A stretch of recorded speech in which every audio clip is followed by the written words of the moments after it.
Hello and welcome. As the title to this video suggests, I had just about the worst experience possibly imaginable doing business with CJ Dropshipping, in particular using their hilariously named private inventory service, which has ultimately led me to have no other choice left but to sue them. Yes, situation's that bad.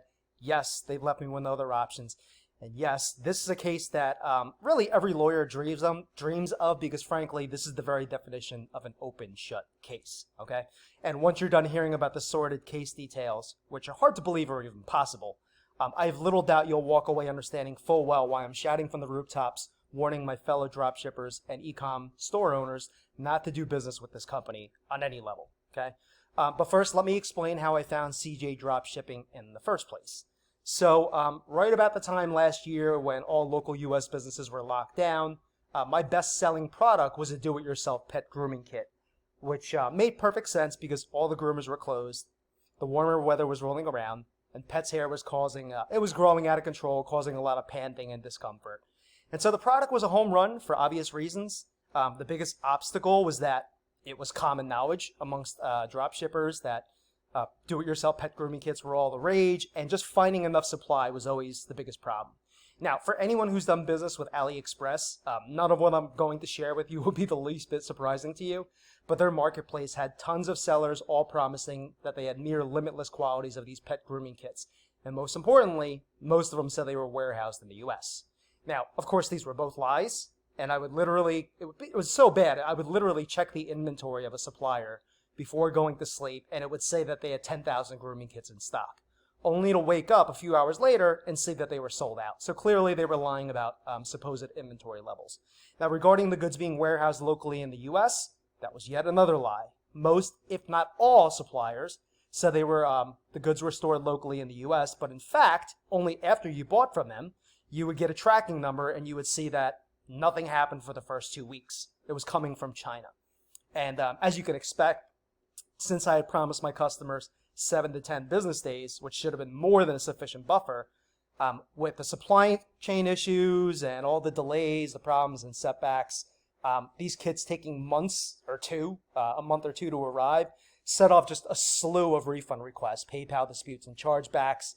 Every morning it was like a nightmare. I'd wake up to a brimming inbox of angry customers through no fault of my own. I was just going by what I was told. And, so finally I had this problem on my hands, right? A winning product, just not enough supply, and not enough transparency and honesty about supply and inventory and where it's located. So what I did was I began a search to find a superior supplier who could be trusted about their inventory levels, who ideally also had a U.S. office ensuring fast deliveries, and also get control of my actual cost as opposed to it fluctuating every single day, because that was the third problem with AliExpress, is when the demand increased, the suppliers would increase their price maybe $1 a day, which they have every right to, but obviously that's eating into my wiggle room. And so I just looked to solve all three of these problems, and my search didn't take all that long. I just typed into YouTube best alternatives to AliExpress. This video came up. This guy who, listen, I'm not trying to assign any blame here. They have referral links. I'm sure he was just making money off that. But basically the way he explained it was, you could see in the title, best dropshipping suppliers, 2020 CJ Dropshipping, AliExpress alternative, faster shipping and cheaper. Everything sounded great in his video, and the most exciting part was CJ offered the solution to my problems with their private inventory service. Now, this is a service where CJ offers to source any item you want. All you have to do is send them a link to the existing products or product photos. They'll negotiate rates with various Chinese manufacturers on your behalf, QC check it before it ships, ship it after it meets the proper standards, clear it through U.S. Customs, and warehouse it locally in New Jersey.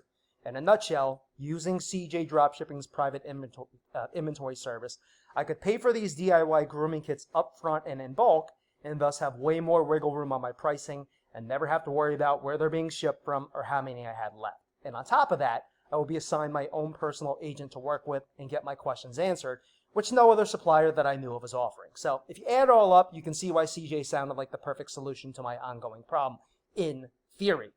Sadly, the reality fell far short of even my most modest of expectations. Now, I'm going to show you the timeline of start to finish, how the problem began. It started out very promising. This was my agent reaching out to me. Her name was Blandine. And you could see She's following up on a request to get a quote on a bulk order of the pet grooming kits. And she says, you want to buy private inventory. Now, this is the important part. Make a note of this. I said, right. And she said, this product belongs to you. Just you. So you can see it right there in no uncertain terms. Private inventory is supposed to be exactly what you'd assume it means. You pay for it up front, and it only belongs to you. It also says that right on their website. Once you have it in stock, the stock is only available to you. Now, this is just what I want to hear, to have complete control over the products because they only belong to me. And so what I did was I gave them some parameters, all right? It's important to note the highlighted section up top, April 20th, 2020, okay? The main points were, look, I'm a dog owner. I've sold enough of these products too. I know what people like. I know what they don't like. I'm a decent human being. Actually, I actually care if my customers like the product and get good use out of it. But you can see that the highlighted section on the bottom says, must include nice-looking, sharp scissors. Most complaints about these items are that the scissors aren't sharp enough and don't cut properly. That's important. Make a note of that, okay, please? After going back and forth with my agent on the price for a week, I'm now feeling, like she fully understood the parameters of the goods I was seeking. I was ready to buy. And this is April 20th when I provide the instructions. Here you can see, I should have highlighted this in the upper right-hand corner right next to where it says order number. You can see the purchase was made on April 28th. So 8 days after we began negotiating, I purchased 1,000 units for $8,030. Here's a PayPal receipt. Yes, I blocked my name out, but you could see $8,030. Payment sent on April 27th, right around the same time, okay?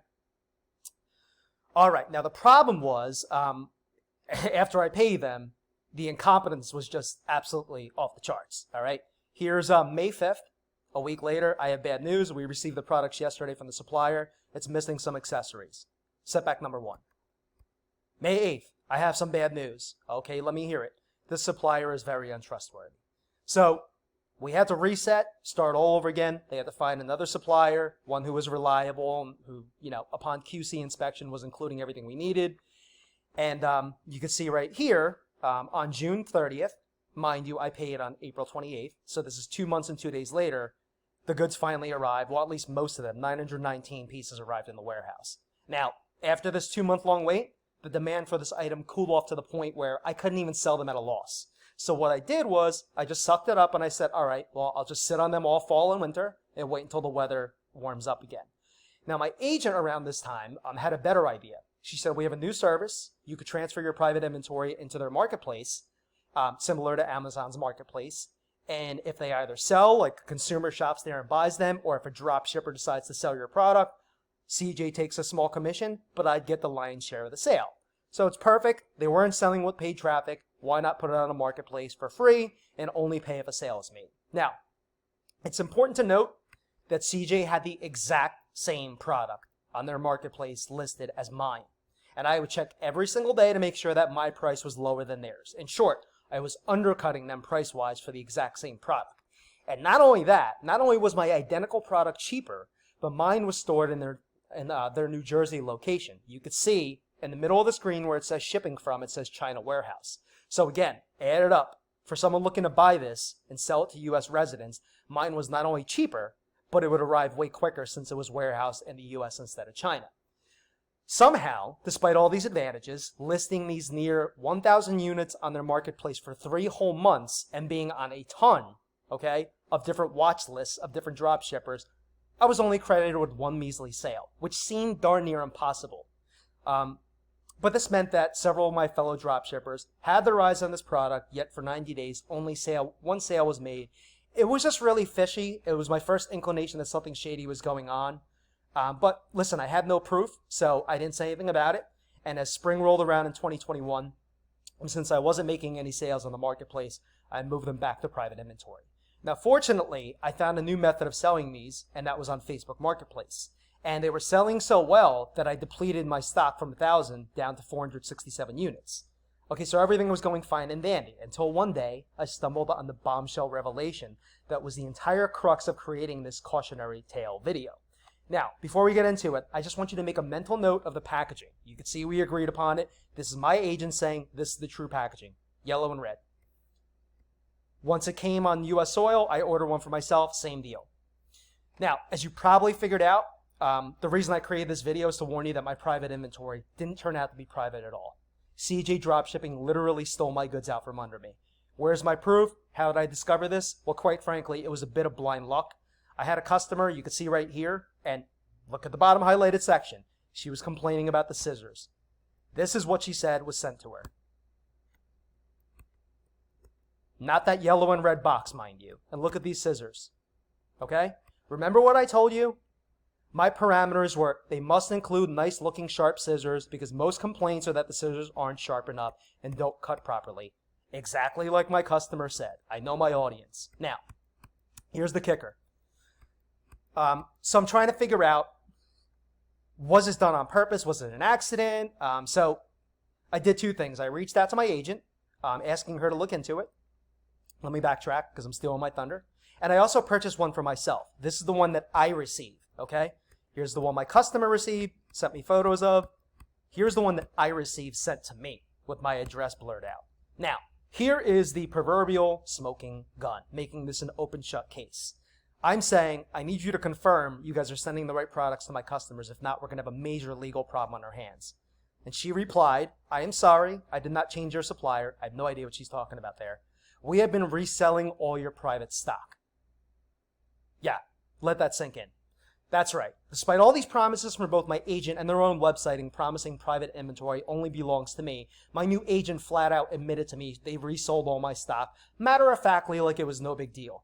Honestly, I couldn't believe my eyes when I read that, the level of deception and fraud, and not even an apology or a dog ate my homework excuse, just basically, yeah, we did it, deal with it.